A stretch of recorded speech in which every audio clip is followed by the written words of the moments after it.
इंसानी जिंदगी का सफर हमेशा मुसब्बत, सीधा और हमवार नहीं होता।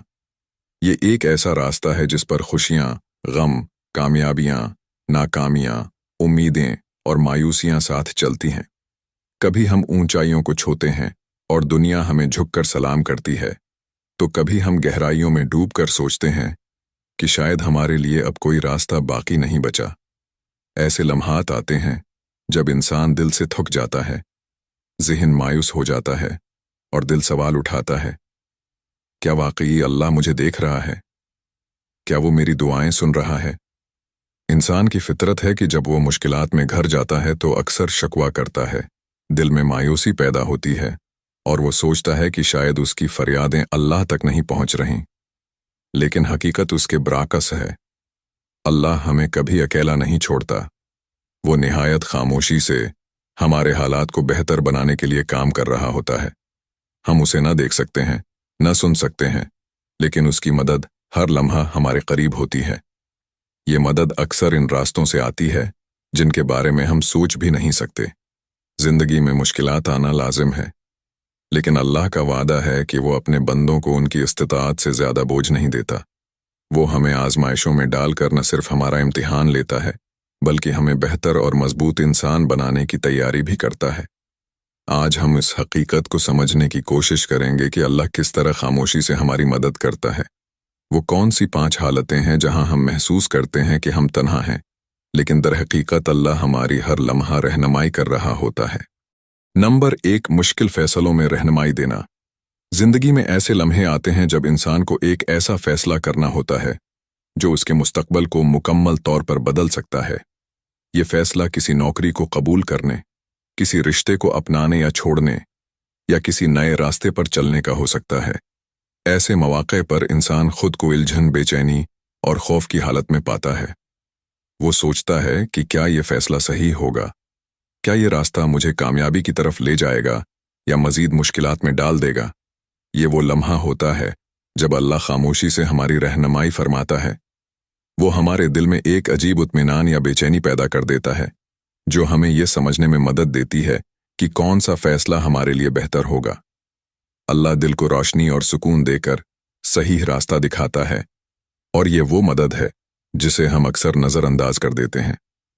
कुरान पाक में अल्लाह फरमाते हैं, और जो अल्लाह से डरता है, अल्लाह उसके लिए रास्ता निकाल देता है और उसे वहां से रिज़्क देता है जहां से उसे गुमान भी नहीं होता। सूरत तलाक 2:3। ये आयत हमें यकीन दिलाती है कि जब हम अल्लाह पर भरोसा करते हैं और उससे रहनुमाई तलब करते हैं, तो वो हमें ऐसे रास्ते दिखाता है जो हमारी अक्ल और सोच से बालातर होते हैं। अल्लाह न सिर्फ हमारे दिल की रहनुमाई करता है, बल्कि हालात और मौके को भी इस तरह तरतीब देता है कि हमारा फैसला हमारे लिए आसान हो जाता है। लिहाजा जब भी आप जिंदगी के किसी मोड़ पर खड़े हों और कोई अहम फैसला आपके सामने हो, तो अल्लाह से दुआ करें और उसकी रहनुमाई तलब करें। वो खामोशी से आपकी मदद करेगा और आपको ऐसे रास्ते पर डाल देगा जो आपकी बेहतरी के लिए होगा। नंबर 2, मायूसी के अंधेरों से निकालना। जिंदगी में कभी ऐसे हालात आ जाते हैं जब इंसान खुद को मुकम्मल तौर पर बेबस और नाकाम महसूस करता है। चाहे वो माली मुश्किलात हों, रिश्तों के मसाइल हों, या कोई ऐसी नाकामी जो दिल और दिमाग को मफलूज कर दे, इंसान सोचता है कि शायद उसकी जिंदगी में अब कोई रोशनी बाकी नहीं रही। ऐसे लम्हों में मायूसी इंसान को अंदर से तोड़ने लगती है। वो हर दरवाज़ा खटखटाता है, लेकिन उसे कुछ नज़र नहीं आता, और यही वक्त होता है जब शैतान इंसान को मजीद मायूसी और नामीदी में धकेलने की कोशिश करता है। ये वो लम्हा होता है जब अल्लाह अपनी खामोश मदद के जरिए इंसान को सहारा देता है। वो दिल में एक हल्की सी उम्मीद की किरण पैदा करता है, एक ऐसा ख्याल या मौका फराहम करता है जिससे इंसान को जीने की वजह मिल जाती है। अल्लाह के निज़ाम में मायूसी का कोई वजूद नहीं। वो अपने बंदों को कभी भी उनके हाल पर छोड़ता नहीं, बल्कि उन्हें ऐसे हालात और मौके फराहम करता है जो उनके अंधेरे को रोशनी में बदल देते हैं। कुरान पाक में अल्लाह फरमाते हैं, और अल्लाह की रहमत से मायूस न हो, बेशक अल्लाह की रहमत से सिर्फ काफिर ही मायूस होते हैं। सूरत यूसुफ 7। ये आयत हमें याद दिलाती है कि चाहे हालात कितने ही बड़े क्यों न हों, अल्लाह की रहमत हमेशा हमारे साथ होती है। وہ ہمارے لیے ایسے مواقع پیدا کرتا ہے جن کا ہم تصور بھی نہیں کر سکتے۔ وہ مایوسی کے اس گہرے سمندر سے ہمیں نکال کر امید کے ساحل تک لے جاتا ہے۔ اگر آپ کبھی بھی مایوسی کے گہرے اندھیرے میں خود کو محسوس کریں تو اللہ سے دعا کریں، اس پر بھروسہ رکھیں۔ وہ آپ کو ایسے راستے دکھائے گا جن سے آپ کی زندگی بدل جائے گی، اور یہ سب اس کی خاموش مدد کا حصہ ہوگا۔ نمبر 3، مشکلات میں چھپے مواقع دکھانا۔ کبھی ہم کسی مشکل میں پھنس جاتے ہیں اور دل سے شکوہ کرتے ہیں کہ یہ میرے ساتھ ہی کیوں ہوا۔ ہم حالات کی تلخی کو دیکھتے ہیں لیکن اس کے پیچھے چھپے مواقع کو پہچان نہیں پاتے۔ حقیقت یہ ہے کہ اللہ ہمارے لیے انہی مشکلات میں ایسے مواقع پیدا کرتا ہے جو ہمارے لیے فائدہ مند ہوتے ہیں۔ وہ ہماری نظر کو ان مواقع کی طرف موڑتا ہے جنہیں ہم عام حالات میں نظر انداز کر دیتے ہیں۔ یہ وہ مدد ہے جو اللہ خاموشی سے کرتا ہے۔ کبھی ایک بند دروازے کے پیچھے ایک بہتر راستہ موجود ہوتا ہے۔ کبھی کسی ناکامی کے ذریعے اللہ ہمیں ایسی جگہ لے جاتا ہے جو ہماری کامیابی کا اصل مقام ہوتا ہے۔ قرآن پاک میں اللہ فرماتے ہیں، پس بے شک مشکل کے ساتھ آسانی ہے۔ سورۃ شرح 6۔ یہ آیت ہمیں یقین دلاتی ہے کہ ہر مشکل کے ساتھ اللہ نے آسانی رکھی ہے۔ اگر ہم اپنی مشکلات کو ایک موقع کے طور پر دیکھیں اور اللہ پر بھروسہ رکھیں تو وہ ہمیں ان حالات سے نکلنے کا بہترین راستہ دکھاتا ہے۔ نمبر 4، آزمائشوں میں روحانی طاقت دینا۔ مشکل وقت انسان کو جسمانی طور پر ہی نہیں بلکہ روحانی طور پر بھی تھکا دیتا ہے۔ انسان خود کو کمزور محسوس کرتا ہے اور سوچتا ہے کہ وہ مزید برداشت نہیں کر پائے گا، لیکن ایسے لمحوں میں اللہ اپنی خاموش مدد کے ذریعے ہمیں اندرونی طور پر مضبوط کرتا ہے۔ وہ ہماری روح میں وہ طاقت پیدا کرتا ہے جس سے ہم حالات کا سامنا کر سکیں۔ یہ روحانی طاقت اکثر نماز، دعا یا قرآن کی تلاوت کے دوران محسوس ہوتی ہے۔ اللہ کے ذکر سے جو سکون دل کو ملتا ہے وہی ہماری سب سے بڑی طاقت بن جاتا ہے۔ اللہ ہماری دعا کو قبول کرتے ہوئے ہمیں اندر سے مضبوط کرتا ہے تاکہ ہم نہ صرف اپنی مشکلات کو جھیل سکیں بلکہ ان پر قابو بھی پا سکیں۔ قرآن پاک میں اللہ فرماتے ہیں، اور صبر کرو اور تمہارا صبر صرف اللہ کی مدد سے ہے۔ سورۃ نحل 137۔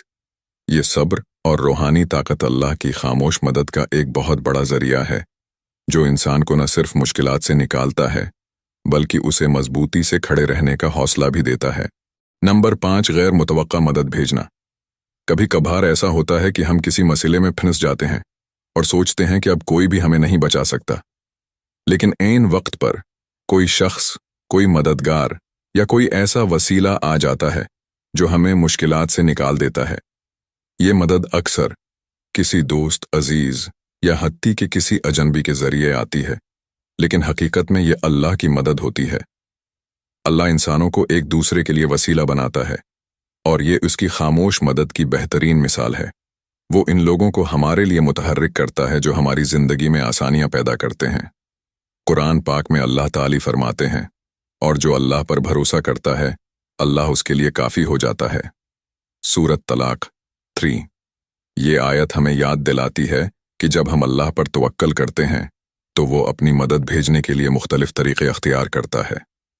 اس کا نظام اتنا کامل ہے کہ ہمیں اپنی زندگی میں غیر متوقع طور پر سہارا مل جاتا ہے۔ لہٰذا جب بھی آپ کو کوئی شخص یا موقع مدد فراہم کرے تو سمجھ لیں کہ یہ اللہ کی جانب سے ہے۔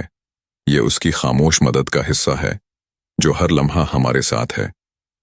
زندگی کی مشکلات ہمیں مایوس کرنے نہیں بلکہ مضبوط بنانے آتی ہیں۔ اللہ اپنی خاموش مدد کے ذریعے ہمیں سنبھالتا ہے، ہماری رہنمائی کرتا ہے اور ہمیں ان راستوں پر ڈال دیتا ہے جو ہماری بھلائی کے لیے ہوتے ہیں۔ ہمیں یہ سمجھنے کی ضرورت ہے کہ ہر آزمائش ایک موقع ہے، ہر مایوسی کے پیچھے ایک امید ہے اور ہر مشکل کے ساتھ اللہ کی طرف سے ایک انعام چھپا ہوا ہے۔ یاد رکھیں، اللہ کبھی اپنے بندوں کو تنہا نہیں چھوڑتا۔ چاہے حالات جیسے بھی ہوں، اللہ آپ کے ساتھ ہے، آپ کو دیکھ رہا ہے اور آپ کی دعاؤں کو سن رہا ہے۔ ہمیں صرف صبر، شکر اور اللہ پر بھروسہ قائم رکھنا ہے۔ یہی وہ ایمان ہے جو ہمیں دنیا کی سب سے بڑی طاقت دیتا ہے۔ اگر یہ باتیں آپ کے دل کو سکون اور حوصلہ دیتی ہیں تو اس ویڈیو کو ضرور لائک کریں، شیئر کریں اور سبسکرائب کریں۔ آپ کا ایک شیئر کسی کے دل کی مایوسی کو امید میں بدل سکتا ہے۔ किसी की जिंदगी के मसाइल को हल करने का जरिया बन सकता है। अल्लाह हम सब की मदद करे, हमें सब्र और शुक्र की तौफीक अता फरमाए और अपनी खामोश मदद से हमारी जिंदगियों को आसान करे। आमीन।